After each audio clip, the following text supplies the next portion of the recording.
¿Qué tal? Buenos días, amigos y amigas internautas. Bueno, que nos acompañan en esta, una nueva emisión de su programa El Salvador Today. Son las 8 de la mañana con 5 minutos, el viernes 28 de diciembre. Qué bueno que puede hacernos un espacio en su rutina y bueno, para ustedes que descansan, ¿no?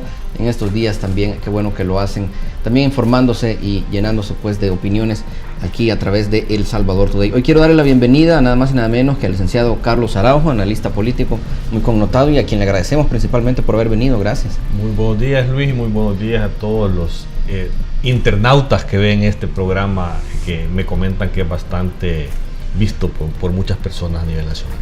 Sí, muchísimas gracias. Quiero antes de iniciar recordarles que este primer bloque es una fina cortesía de Megablog. Este espacio es presentado gracias al gentil patrocinio de... Los mejores productos de concreto los encuentra en Megablog. Calidad al precio justo. Llámanos al 2523-2300.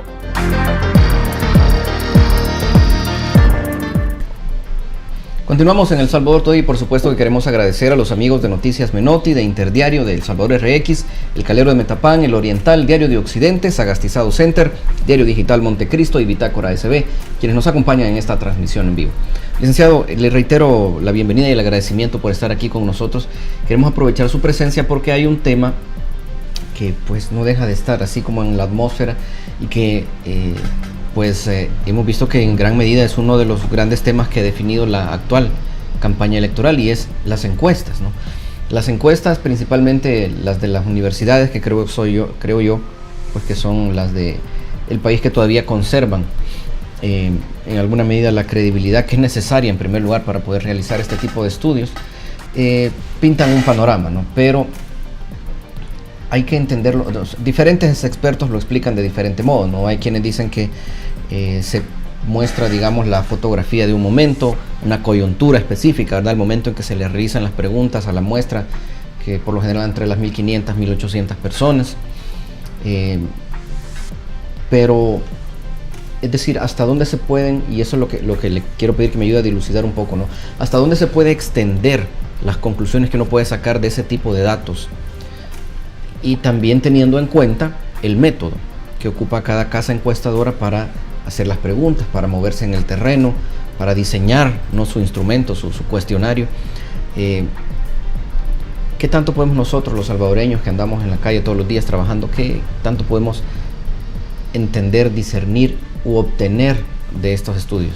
Mira, en general de las encuestas que se han estado viendo y del uso de las encuestas que hemos estado viendo a lo largo de esta campaña, yo lo que te puedo decir es una cosa bien clara. Hay que diferenciar totalmente las encuestas de aquellos centros de opinión o institutos de las universidades principalmente, sí, o empresas bien establecidas y reconocidas en el país, como la empresa, como la encuesta de la prensa gráfica, por decirte, que tiene un equipo desde hace mucho tiempo bien formado, con una serie de encuestas que hemos estado viendo que son encuestas, al final son encuestas creadas, encuestas pajaritos, encuestas contratadas por campaña. O sea, en medio de todo lo que hemos estado viendo, hay una combinación de todo, entre una manipulación de resultados de encuestas, de supuestas encuestas, ¿verdad? Y en contraste con encuestas de instituciones de reconocido prestigio en el país. Con las que son las manipuladas, por ponerte la categorización de ese tipo, pues no hay que opinar mayor cosa, pues porque es evidente que son utilizadas para poder impactar la opinión pública de parte de una de las campañas electorales. Con el resto de las encuestas, lo que te quiero comentar es que desde hace mucho tiempo ya en El Salvador, y no solo es un problema de El Salvador, sino que en el mundo en general, hay un problema de la precisión de las encuestas, sí, que tiene que ver mucho como son registros electorales voluntarios, en donde las participaciones son amplias, en donde la desafección a la política es elevada también a nivel general en el mundo. Esta falta de precisión la vemos, por decirte, en Inglaterra, cuando se da el tema del Brexit, ¿verdad? Que no pegaron las encuestas. La vemos en Colombia cuando fue el referéndum por la paz, que tampoco pegaron las encuestas. Lo vemos en Estados Unidos cuando gana Donald Trump, que tampoco las encuestas determinaban que él iba a ser el presidente, sino que decían que era Hillary Clinton la que iba a ganar la presidencia. Aquí cerca lo acabamos de ver en Costa Rica, en la elección del presidente de Costa Rica, que se creía que el que había ganado la primera vuelta iba a pegar una gran arrastrada totalmente en la segunda vuelta, y fue totalmente al contrario el resultado, y las encuestas no pudieron predecir ese tipo de cosas. Y que amén de que las encuestas no son un instrumento predictivo, pero al final de cuentas el objetivo de divulgarlas y utilizarlas como herramientas de campaña tratan de alguna manera de dar una orientación de cómo será el resultado, y por eso es importante lo preciso que deben de tener en su metodología y lo profesional. O sea, hacer una encuesta no es juntar un grupo de estudiantes de una cátedra de la Universidad Nacional, por decirte que ahí vimos una encuesta que le pusieron el nombre de la Universidad Nacional cuando realmente no era una encuesta de la Universidad Nacional, sino que era una encuesta hecha por estudiantes de una cátedra de Relaciones Internacionales de la Universidad Nacional.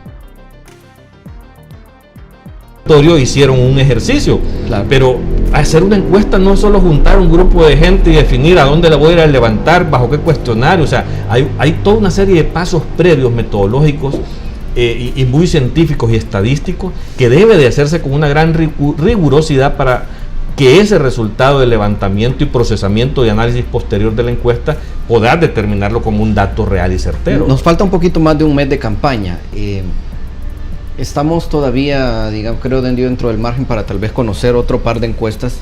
Algunas probablemente ya sea después del periodo que la ley establece, ¿no? Pero, es decir, como votante, como salvadoreño, ¿no? Podemos tener confianza en general en las encuestas de los institutos que ya conocemos, como usted dice, las instituciones de reconocido prestigio, ¿no? Esas sabemos.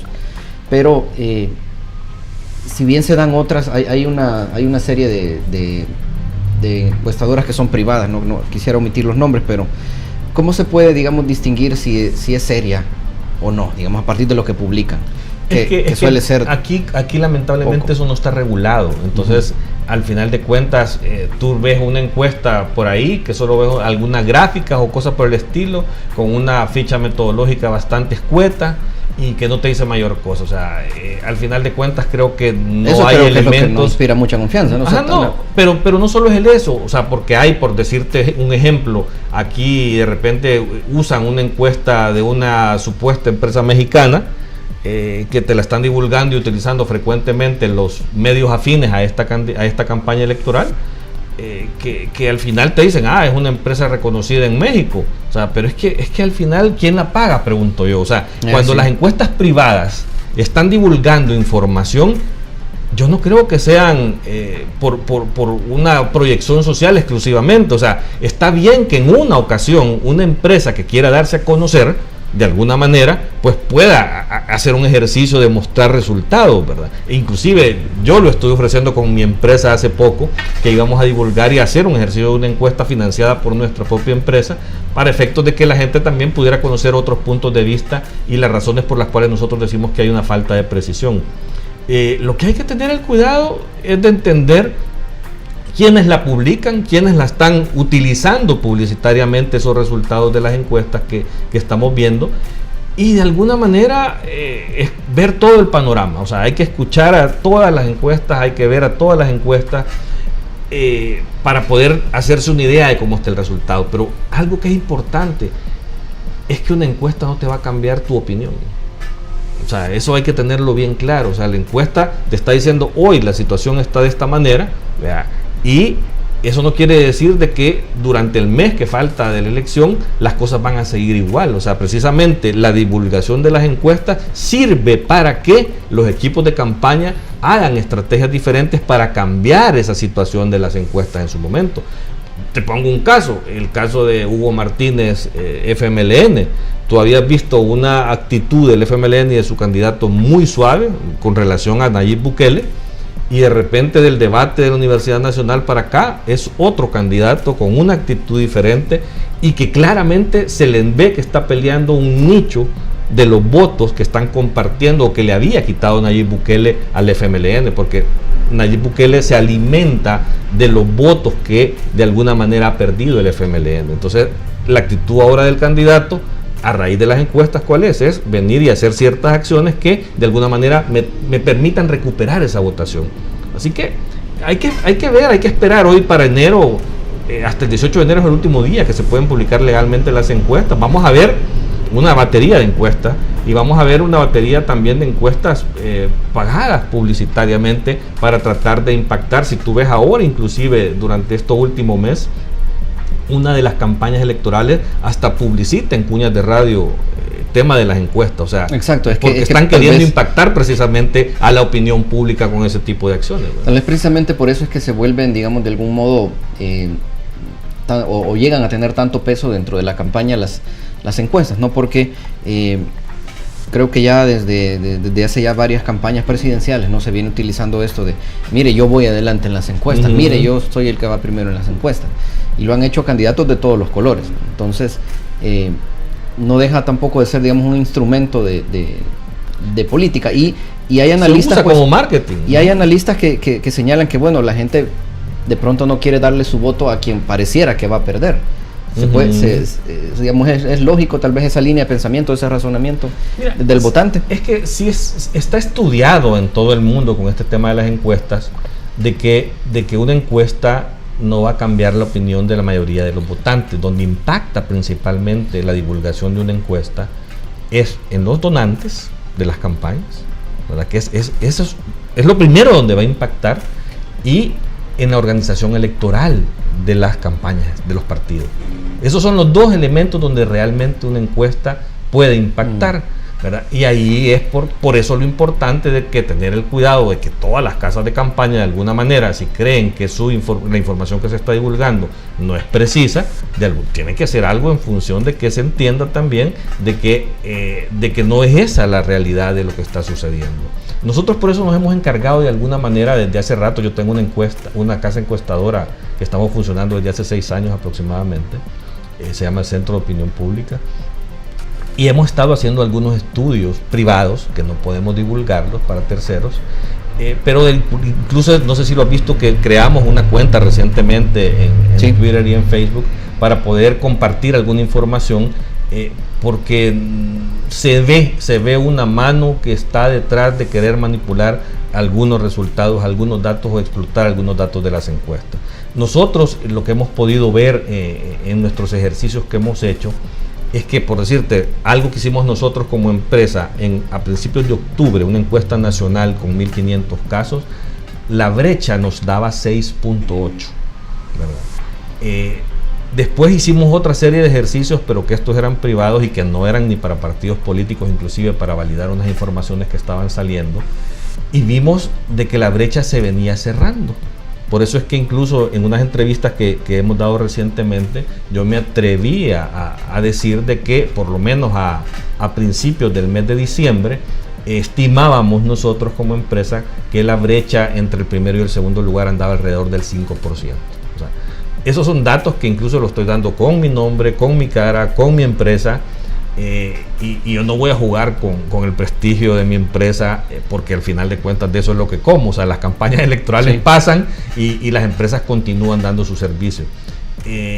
¿Por qué esa diferencia entre estos datos que te estoy diciendo y algunos datos que están publicando las casas encuestadoras? Y ahí es donde yo te digo que sí tienen un serio problema de precisión de estimación. Por ponerte un ejemplo, a la hora de elaborar una encuesta, las variables sociodemográficas en la planificación tienen que ver con las edades, con el género, con el departamento a donde vas a hacer la encuesta, con la urbanidad o la ruralidad. Principalmente esas son las 4 variables principales que ocupan. Dependiendo del peso que yo le dé a esas variables, así tendré resultados diferentes.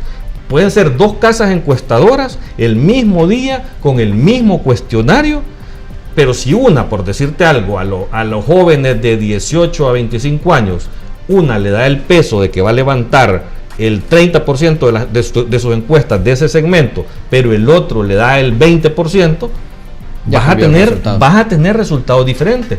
Y eso ha estado sucediendo en las encuestas que estamos viendo en El Salvador, aún de las instituciones de prestigio.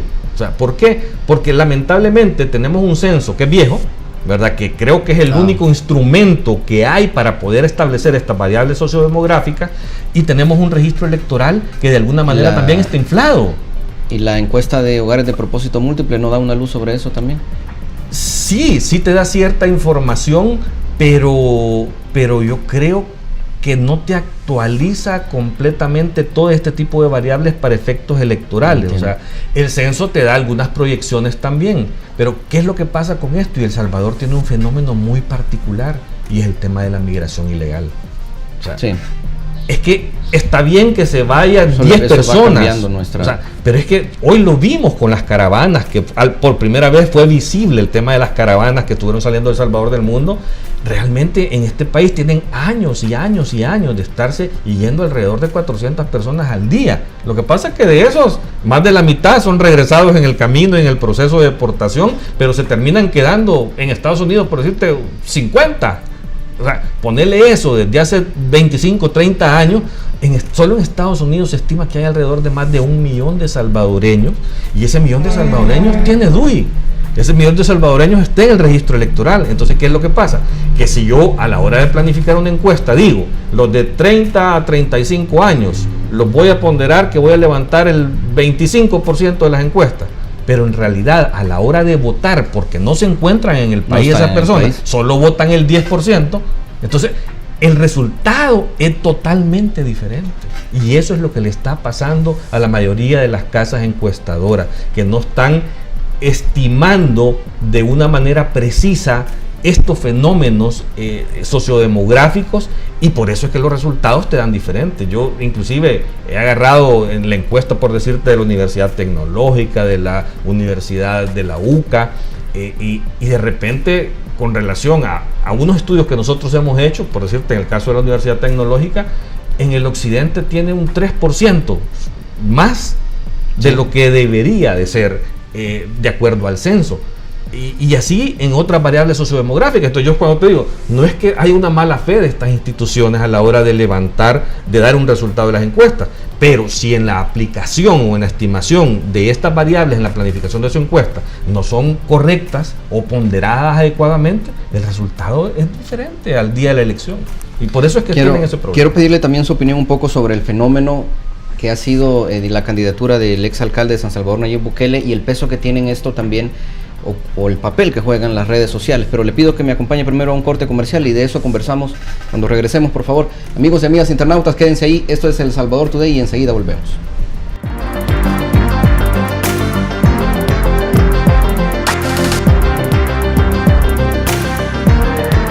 He visto como miles de salvadoreños viven en condiciones muy difíciles. Esto va a cambiar. En mi gobierno vamos a trabajar para construir 50,000 nuevas viviendas. Vos y tu familia merecen vivir con dignidad. He visto como miles de salvadoreños viven en condiciones muy difíciles. Esto va a cambiar. En mi gobierno vamos a trabajar para construir 50,000 nuevas viviendas. Vos y tu familia merecen vivir con dignidad. Te doy mi palabra. Vota por el trabajo, vota por Calleja, vota por Arena.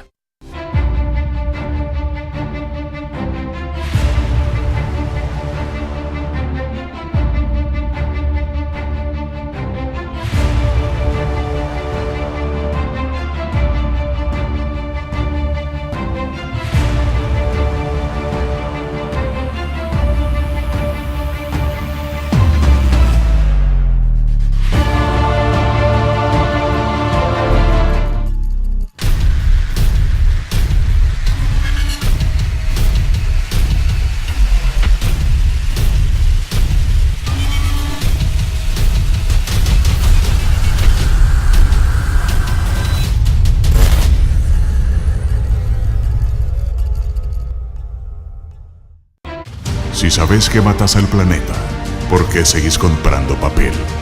¿Por qué ser esclavo de un horario cuando te damos la libertad de tener todo en tu mano siempre? Si la información pasa en cualquier momento, ¿por qué vas a esperar a que alguien te la cuente? En Diario Digital Cronio, Dejamos en el pasado lo tradicional para que vivas el futuro con nuestra multiplataforma. Ingresa a www.cronio.sb. Noticias online. He visto como miles de...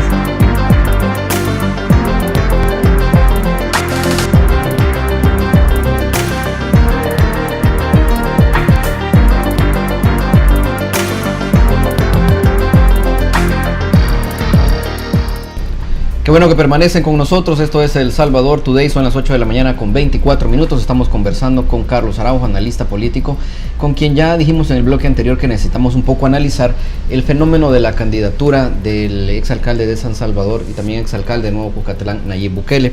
Bueno, el tema, licenciado, es que creo que en alguna medida pues ha sido muy evidente, ¿no? El cierto nivel de popularidad, y hay que también tratar de dilucidar ese término, lo que es popularidad aquí en El Salvador, que ha alcanzado el Nayib Bukele, y esto se ha reflejado o se ha visto, tal vez es donde más se puede concretar, o donde más concreto ha sido, no más tangible, es a través del mundo digital, ¿no? Redes sociales, todas las redes sociales prácticamente,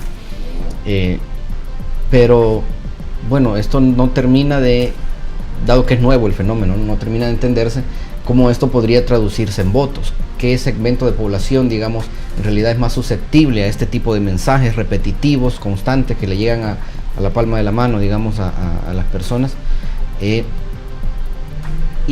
en qué medida también todo eso se va a traducir en un voto, ¿verdad? Porque una cosa es darle like, ¿verdad?, que lo hago con el dedo pulgar, y otra cosa es levantarme del sillón, salir de la casa, caminar o tomar el carro, el bus, lo que sea, hasta el centro de votación, hacer la cola, tener mi DUI listo. O sea, implica un montón de pasos extra que no se hacen a través de redes sociales, ¿no? ¿Cómo se puede lograr, digamos, un poco levantar ese velo de lo que se traduciría desde lo digital hacia lo real en términos prácticos, en términos de votos? Mira, para el exalcalde? Yo, en el caso de Nayib Bukele, hay que reconocer algo, o sea, y las encuestas de alguna manera lo dicen, que no necesariamente en las cantidades o las diferencias o las magnitudes que él vende, porque eso es totalmente diferente. Sí. Yo creo que se llevará él mismo una sorpresa si cree que lo que está vendiendo publicitariamente es real, pero hay que entender que el fenómeno existe, o sea, él va liderando la opinión pública, las encuestas, la intención de voto a nivel nacional, y las encuestas no son en redes sociales, sino que son con personas reales.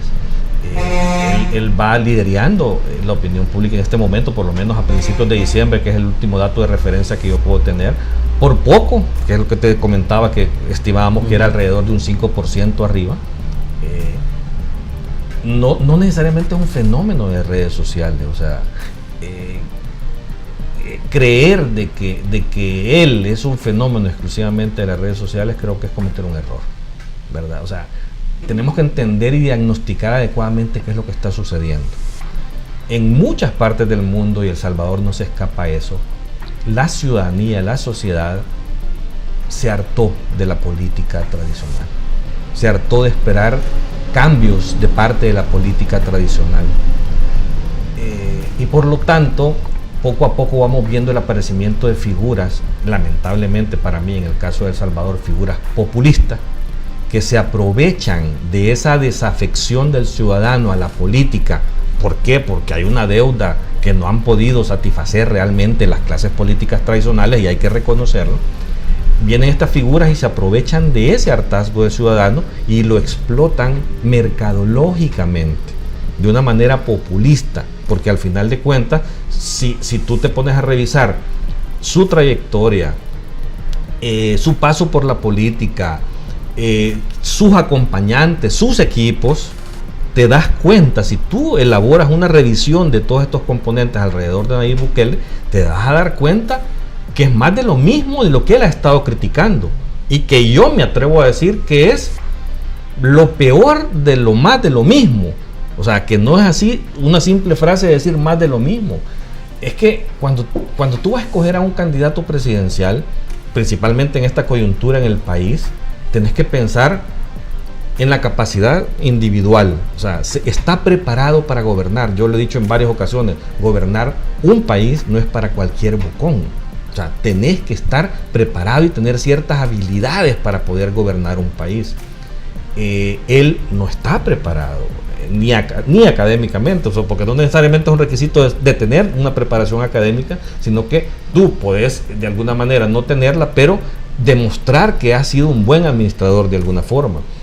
Él ha tenido esa oportunidad en 2 alcaldías, en Nuevo Cuscatlán y San Salvador, y realmente son un desastre. O sea, si tú vas y revisas financieramente esas alcaldías, las dejó quebradas. O sea, ¿cómo te pones a creer tú que un candidato actualmente que se jacta de decir que su historia de San Salvador es exitosa, deliberadamente toma la decisión, porque ya sabía que se iba a tirar de candidato presidencial, de dejarle de pagar a los proveedores de la alcaldía? Los proveedores, no me refiero, cuando me refiero a esto, no es adquirir deuda, no, es el proveedor del internet, el proveedor de la gasolina, el proveedor de los servicios que la alcaldía requiere, con diferentes empresas, y la mayoría pequeñas y microempresas. Toman deliberadamente una actitud de dejar de pagar un año entero alrededor de 14 millones de dólares. Eso es lo que dejó cuando salió, ¿verdad? ¿Para qué? Para financiar su proyecto de marketing político para el lanzamiento de la candidatura presidencial. O sea, que al final de cuentas, cuando tú ves, ay sí, las placitas, o sea, yo te invito a ir al centro histórico, y es bonito las 2 cuadras donde están las plazas, pero vas a ver todo el centro histórico y sigue siendo el mismo desastre toda la vida. O sea, eso no se ha arreglado. No quiere decir de que no hay que entrarle a ese tipo de ideas y de proyectos como la recuperación del centro histórico, que por cierto era un proyecto que ya estaba diseñado desde mucho antes que él llegara, que estaba desde antes de Norman Quijado, estaba diseñado todo el proyecto del centro histórico. Pero viene, y por una ambición muy personal de llegar a tener una candidatura presidencial, toma decisiones con los fondos y los recursos de la alcaldía de San Salvador para desviarlo a hacer marketing político. ¿Para qué? Para que su imagen se viera de otra forma y poder lanzarse de candidato. Como está diciendo que entonces hubo desvío de fondos prácticamente de la alcaldía. No tanto, o sea, no estoy diciendo en el tema de robo, que ese es otro tema que podemos hablar también, sino que es una pésima gestión administrativa. O sea, tomar decisiones sobre las finanzas de la alcaldía de San Salvador para utilizarlas en un tema de marketing político para el lanzamiento de su movimiento Nuevas Ideas, que por cierto deciden hacer la recolección de las firmas para la inscripción de su partido en las fechas que ya estaba por salirse, con una costosa, casi gastaron creo que $700,000 en una campaña publicitaria que estaba al aire al mismo tiempo que estaban recogiendo firmas, pagado con fondos de la alcaldía de San Salvador. Pero cuando te hablo de estos 14 millones es que los desvían en función de no pagarlos en las cosas ordinarias que debe de pagar la alcaldía, para ocuparlos en proyectos estratégicos de marketing político para levantar su imagen y vender una candidatura adecuadamente. Tal es el caso que a 8 meses de gestión del actual alcalde, los tienen con las manos amarradas totalmente, que no pueden hacer mayor cosa ni hacerle frente siquiera a lo ordinario de la alcaldía. Bueno, si tú te viste el problema que hubo con la recolección de la basura, de que le estaban cerrando el relleno sanitario, era porque no había cómo pagar. O sea, no es una mala decisión ahora, de la actual gestión. Yo tengo una duda seria, porque ese argumento lo he escuchado muchas veces, ¿no? Y es que hasta donde yo entiendo, las 262 alcaldías del país tienen deudas. O sea, es, digamos, parte de la forma en que se maneja en El Salvador. Y por eso es que te digo yo que no es un tema de deuda. O sea, es que mira, tenés que pagar el agua, es como en tu casa, tenés que pagar el agua, tenés que pagar la luz, tenés que pagar el microbús de los niños, tenés que pagar la colegiatura de los niños. O sea, esos son los gastos normales que tú haces en tu casa. Sí. Pero si tú, como administrador de tu casa, decides dejar de pagar el colegio de tus hijos o el microbús de tus hijos para financiarte un viaje a la playa, ¿verdad? Eso es una mala decisión administrativa financiera. No adquiriste más deuda, no, dejaste de pagar lo que tenías que pagar por ocuparlo en otras cosas que no son el fin para el cual la alcaldía estaba destinada. ¿Por qué? Porque estaba utilizando los recursos para vender su imagen para una candidatura presidencial. Eso te demuestra una pésima gestión administrativa. El caso típico, el caso ejemplo de la alcaldía de San Salvador con Nayib Bukele es el caso del mercado Cuscatlán. O sea, ¿cómo te pones a creer que un administrador público va a venir y hacer un trato con un privado de comprarle en leasing, entre comillas, un edificio en $28 millones, que eso es lo que al final terminaría pagando en los 25 años del contrato que tiene la alcaldía, sin hacer un estudio previo de factibilidad, si para lo que quiero usar el edificio es viable, sin hacer un valúo? O sea, la decisión del valor la toman basado en un documento que le entrega el propietario del inmueble. Ese esquema, digamos, tiende a ser esos temas así complicados, ¿verdad? Que llevan como estas trampas financieras, se resuelven de algún modo fácilmente cuando uno se pregunta, bueno, ¿y quién se beneficia de este lo que tema? te digo, en el caso del mercado Cuscatlán, cuando también tú ves que el canon mensual que establece en ese contrato es el doble de lo que deberían de estar pagando, y eso ya fue establecido por la Corte de Cuentas de la República en una auditoría, es cuando tú te preguntas, o sea, si tú comprometes $28 millones de la alcaldía de San Salvador pagando el doble de lo que deberías de pagar mensualmente, ¿verdad?, sin hacer un estudio de impacto de la factibilidad del proyecto, porque es un proyecto de una gran envergadura, sin hacer un valúo real del inmueble, ¿para qué haces eso?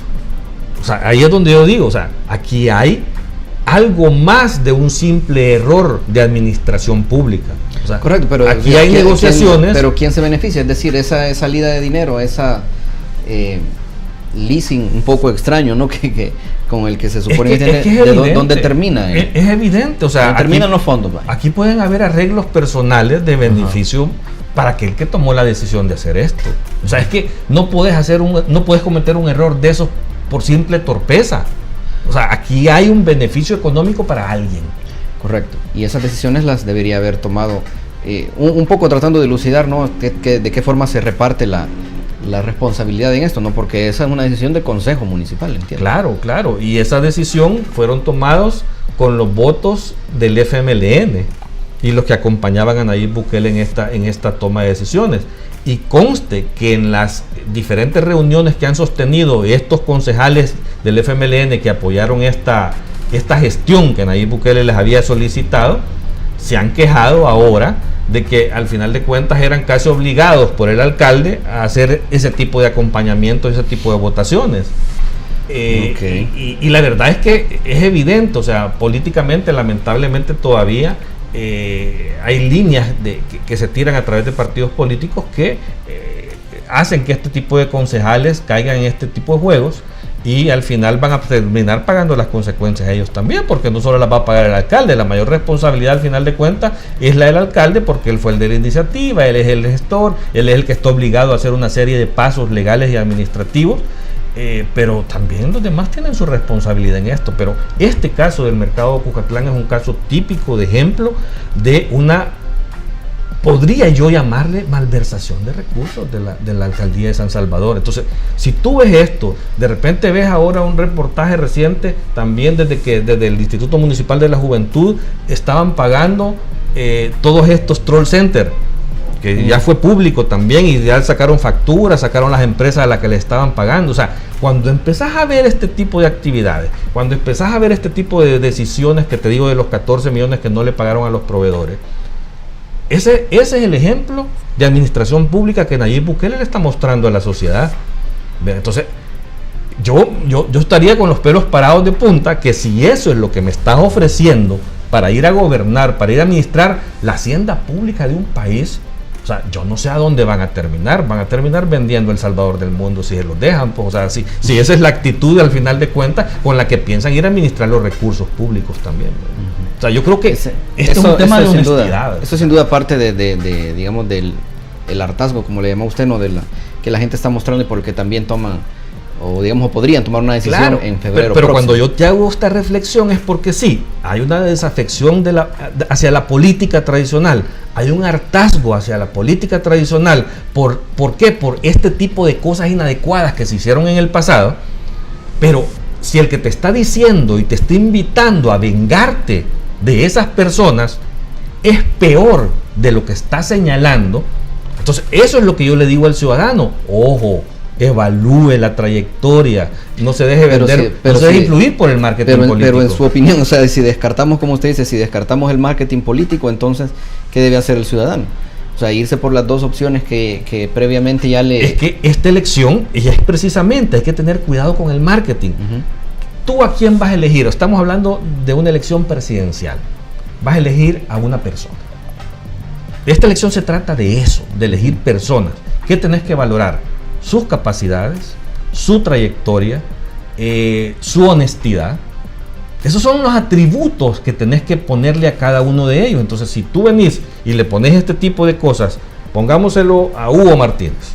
¿Verdad? Hugo Martínez, ministro de Relaciones Exteriores en los últimos 10 años de los gobiernos del Frente, por lo tanto, es miembro del Consejo de Ministros en la toma de decisiones de este gobierno, que todos los salvadoreños dicen, que el 80% de los salvadoreños o más dicen que este gobierno está en un rumbo totalmente equivocado. O sea, si tú has sido parte de ese equipo que ha conducido este país por un rumbo equivocado, dudo yo mucho que de alguna manera te puede dar un beneficio de la duda, porque él como persona, no hablo del FMLN, él como persona ha sido parte de ese equipo que ha conducido los destinos de este país en los últimos 10 años. ¿Okay?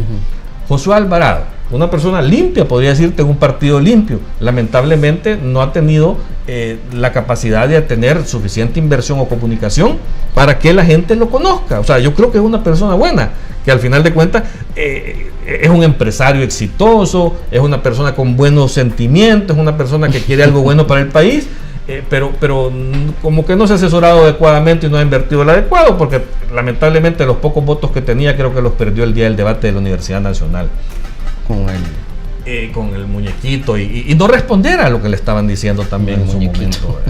Pero eso fue parte de su cierre y el chiste. Pero si tú le pones esta radiografía al candidato Bukele, o sea, ¿qué es lo que te digo? Hablemos de trayectoria. O sea, es un tipo del FMLN desde hace muchísimos años, ha sido su publicista, ¿verdad? Ha sido alcalde del FMLN 2 veces, ha acompañado las decisiones del FMLN en el gobierno y su comandancia hasta el momento en que se peleó con ellos porque quería la candidatura presidencial y ellos no se la querían dar. A partir de ese momento es cuando empezamos a ver este gran pleito entre la cúpula y él. Antes de ese problema, él avalaba absolutamente todo lo que el FMLN hacía.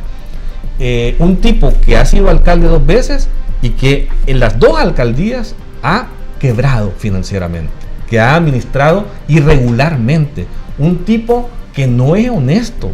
Cuando tú de repente, te quiero traer a colación el caso de lo que se habla de la sección de probidad de la Corte Suprema de Justicia y la empresa Overmet, que es la empresa publicitaria de la familia. Ellos, hablo de Nayib Bukele y su campaña, lo quieren vender como que es un problema de pago de impuestos, cuando eso no es cierto. O sea, cada funcionario público está obligado a presentar una declaración de probidad, ¿verdad?, ante la Corte. Ahí tiene que declarar todos sus ingresos y todos sus bienes, de él y de su círculo familiar cercano. Ok, viene probidad y lo que hace es revisa su declaración y detecta de que él no había declarado 1.2 millones de dólares.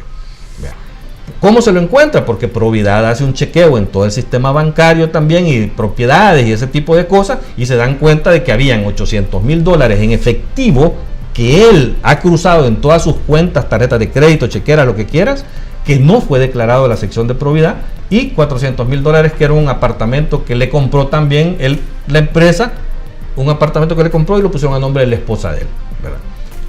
¿Qué es lo que pasa? Estos $800,000, ¿de dónde provienen? Provienen de la empresa familiar de publicidad que es Overmet. Qué raro que hacían un cheque a nombre de un empleado, lo mandaban a cambiar en efectivo y en efectivo se lo entregaban a Nayib Bukele. ¿Vea? Y él empezaba a hacer uso, depositaba, pagaba tarjetas de crédito, depositaba en cuentas, bancarizaba, por decirte, este tipo de operaciones. Pero ¿por qué hacer esa operación de que si es la empresa de mi familia, mandar a cambiar el dinero en efectivo y dármelo a mí. O sea, ¿por qué? Porque es una empresa también que estaba ligado con grandes contratos, alrededor de $40 millones en contratos de publicidad con el gobierno de Mauricio Funes mayoritariamente. Entonces, como que no querían tener muchos vínculos por ese lado. ¿Por qué te hablo de esto? Porque es un tema de honestidad. O sea, valorar trayectoria política, valorar administración pública, valorar la honestidad de él. En ninguna pasa. O sea, y eso es lo que yo te digo que el ciudadano debe de entender y no dejarse comprar por un simple marketing de una sed de venganza, de querer invitarte a que te vengues de los políticos tradicionales. Me agrada que haya mencionado al expresidente Funes porque además de que ya es hora de hacer un corte, necesito también aprovechar el tiempo que nos queda con usted para hablar sobre el tema del audio, de los audios presidenciales que recientemente se publicaron en un medio digital, en El Faro específicamente. Le pido que me acompañe el licenciado a un nuevo corte comercial, enseguida volvemos y tal vez le echamos un poco de luz a ese tema. Okay. Acompáñenos amigos, amigas internautas, esto es El Salvador Today.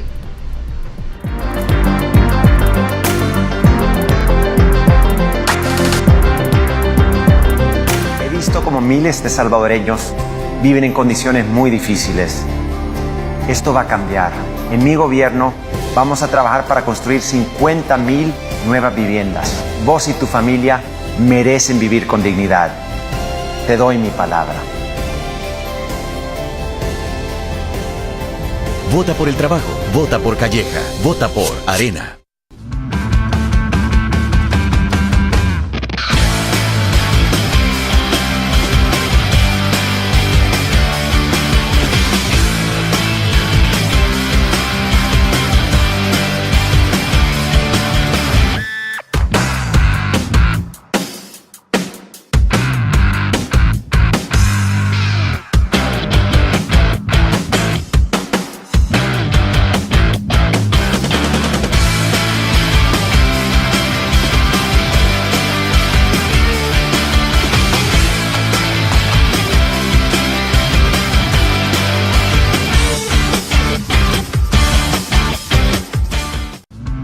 Si sabes que matas al planeta, ¿por qué seguís comprando papel? ¿Por qué ser esclavo de un horario cuando te damos la libertad de tener todo en tu mano siempre? Si la información pasa en cualquier momento, ¿por qué vas a esperar a que alguien te la cuente? En Diario Digital Cronio, dejamos en el pasado lo tradicional para que vivas el futuro con nuestra multiplataforma. Ingresa a www.cronio.sb.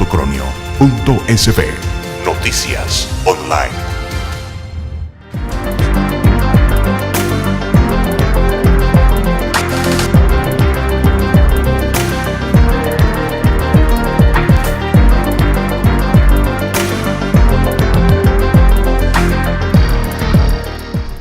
Continuamos en El Salvador Today, nos alegra que pueda continuar con nosotros en esta entrevista. Ya va siendo hora de terminar, esto es nuestro tercer y último bloque. Son las 8 de la mañana ya con 47 minutos.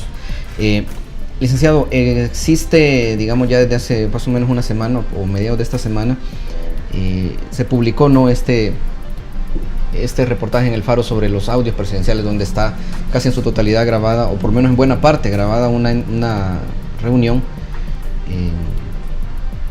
un poco desconcertante, creo yo que es tal vez el término que se puede ocupar, por el hecho de que tenemos a un presidente de la República reunido con un candidato presidencial que ni siquiera es de su partido, ¿no?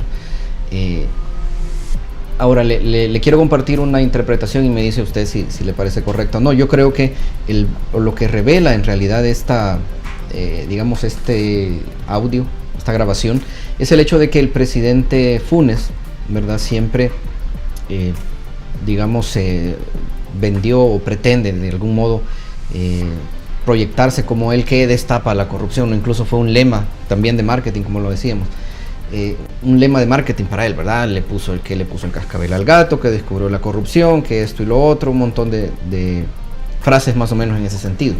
Ahora, resulta ser que ese, digamos, como su gran logro, termina siendo también un logro o algo que se hizo a través de corrupción también.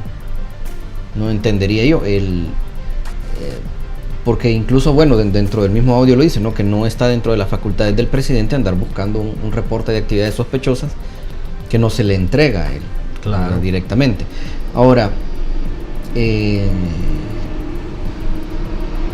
a mí también me revela que, digamos, el escenario político en El Salvador no es tampoco tan blanco y negro y grisito como últimamente nos están diciendo, no, sino que hay que entender, digamos, que los intereses personales de pronto se mezclan con intereses de grupo, después con intereses de otros grupos más grandes y tal vez también de pronto con intereses de partido. ¿Cómo afecta o mancha o ensombrece tal vez de algún modo el juego político en El Salvador la revelación de esta grabación? Mira, hay que entender esta revelación de la revista Factum, no fue el Faro de los audios. Ah, correcto. Hay que tener cuidado con la interpretación de esta revelación, porque en ningún momento la revista trata de exculpar al expresidente Flores con este tipo de reportajes. O sea, no tiene nada que ver con esto. Ese proceso se dio, la gente tiene bien claro qué es lo que sucedió en ese caso, y es un caso totalmente aparte que los que estuvieron involucrados están pagando o van a pagar las consecuencias de sus actos en su momento. Lo revelador del reportaje de los audios presidenciales es que te develan un pacto que en la clase política más o menos se ha venido conversando, pero el ciudadano común y corriente no tiene la más mínima idea de que ese tipo de pactos se han dado. Es sumamente claro la revelación del pacto entre el expresidente Saca y el expresidente Funes.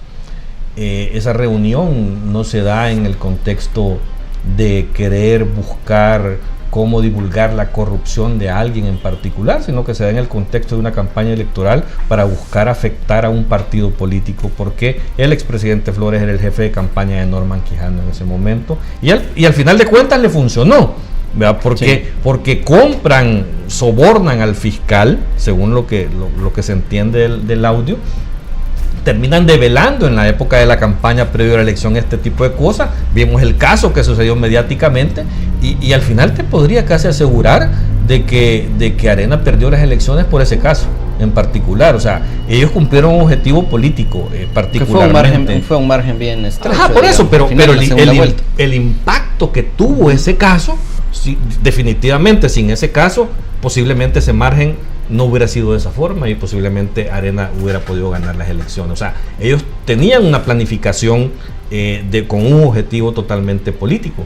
Pero dejemos aparte también el tema del objetivo político electoral de la utilización de los recursos del Estado por parte del Mauricio Funes con todo el equipo de la gente que estaba alrededor de esa reunión para afectar una campaña electoral.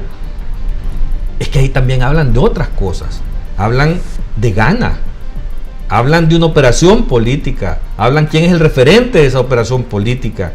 Y esto, al final de cuentas, viene a demostrarle a la ciudadanía de que estos pactos que se han estado dando entre estas dos últimas presidencias que estaban reunidas en ese momento ahí, fueron los padres de Gana.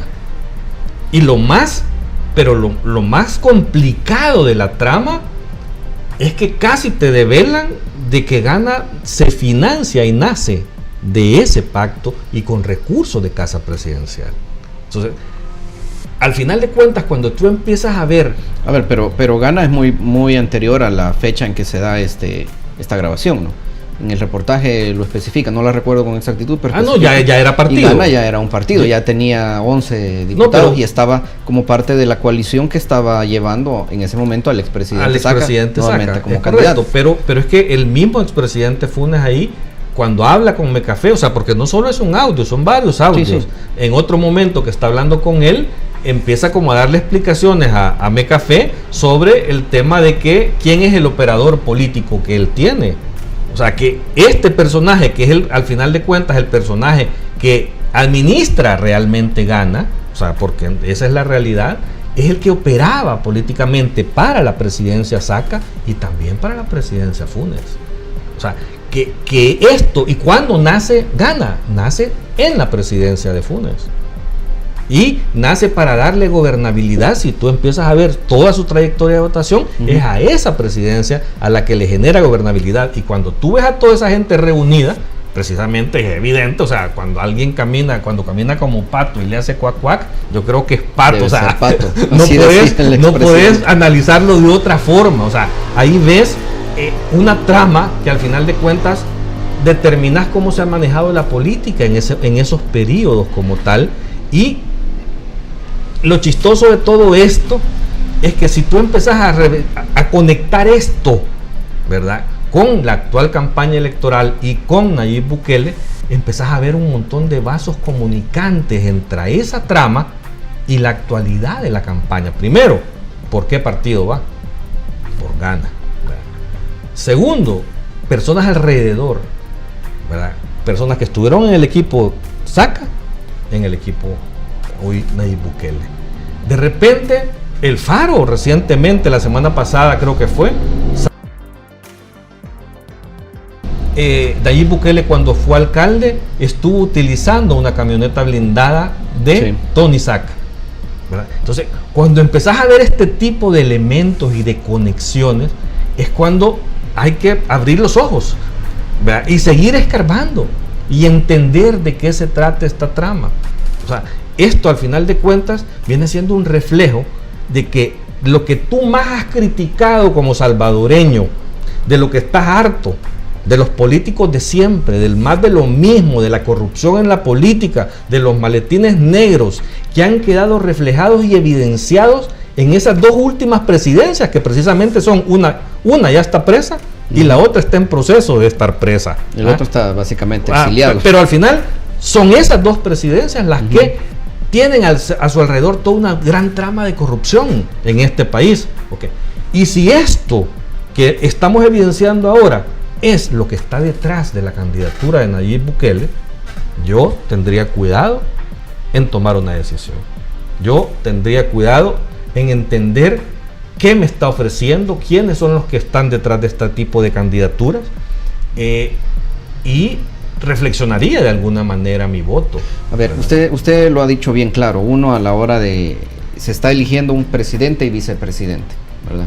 Eso es evidente.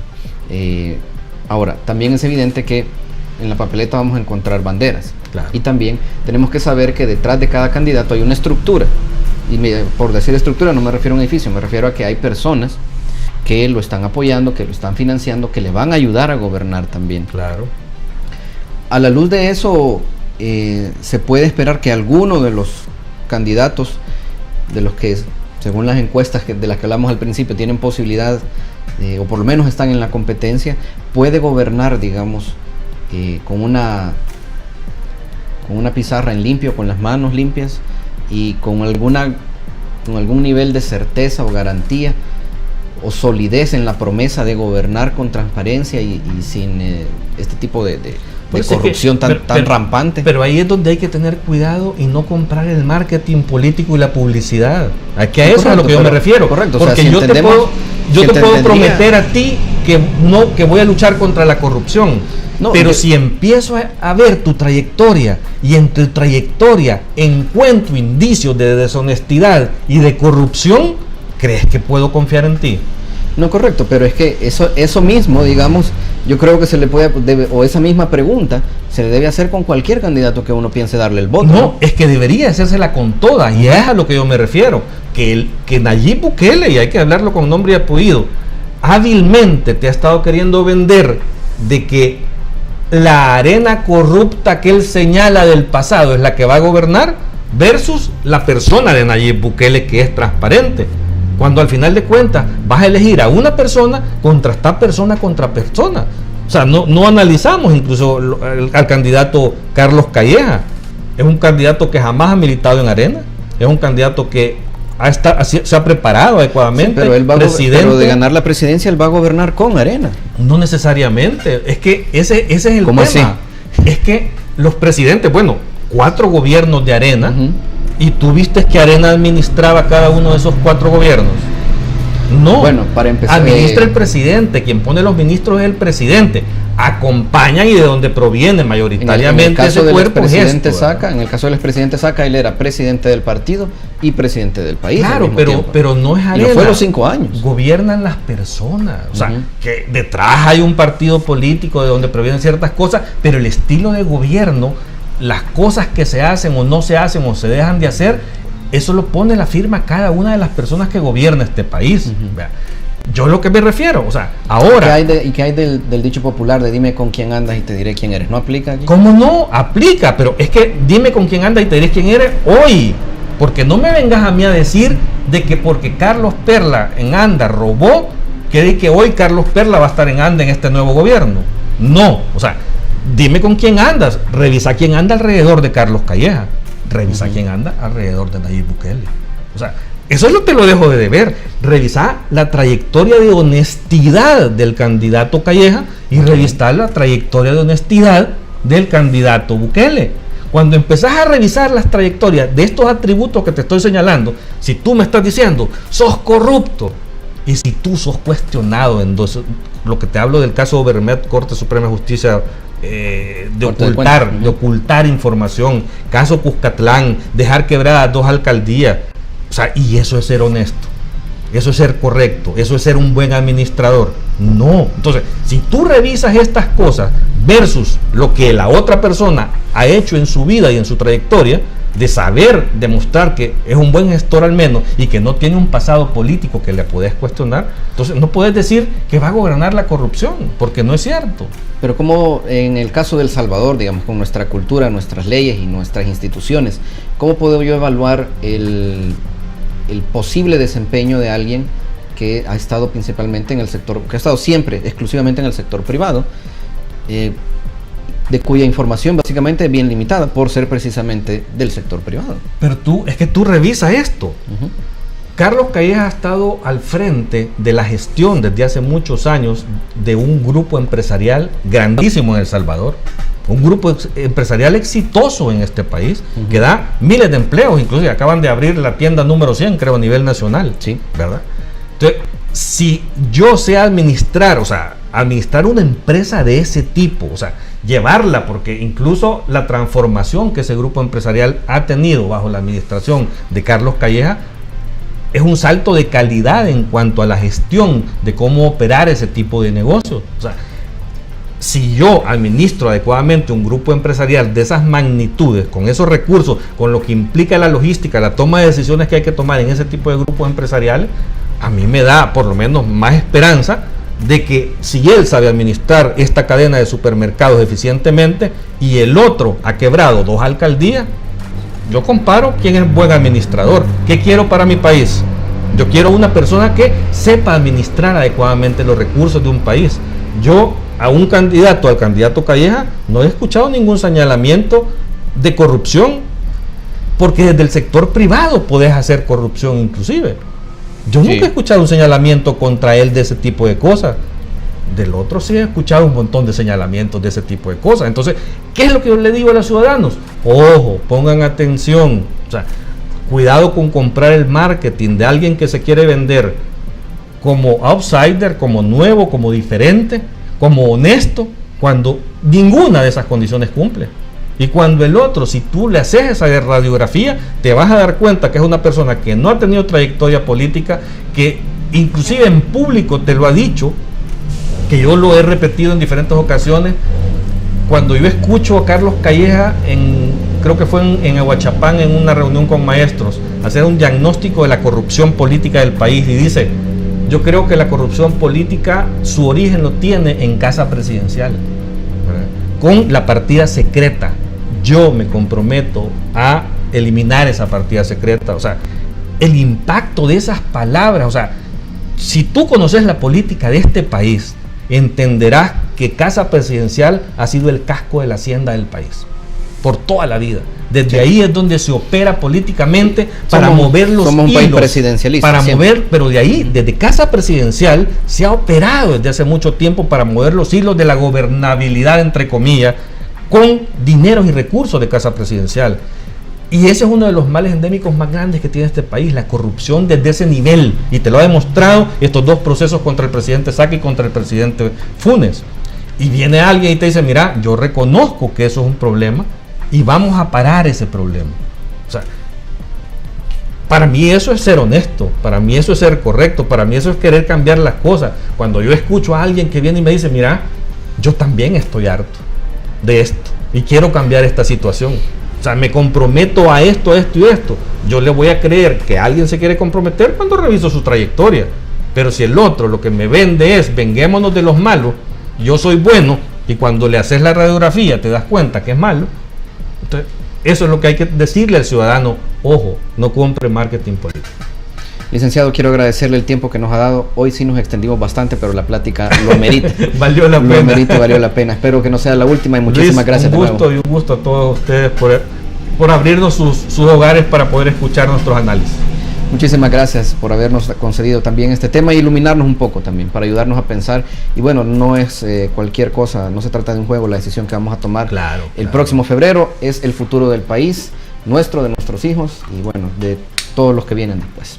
Así que de nuevo muchas gracias. Quiero también agradecer, por supuesto, a ustedes, amigos y amigas internautas que han estado ahí a lo largo del programa. Como ya lo dije, hoy sí nos tomamos un poco más del tiempo habitual, pero definitivamente la plática lo ameritaba. También el agradecimiento para los amigos de Noticias Menotti, de Interdiario, de El Salvador RX, El Calero de Metapán, El Oriental, Diario de Occidente, Sagastizado Center, Diario Digital Montecristo y Bitácora SB, quienes nos han acompañado en esta transmisión en vivo. A todos ellos muchas gracias y recuerde, el costo de desentenderse de la política es ser gobernado por lo peor, por los más corruptos que tiene nuestra sociedad. Hasta la próxima.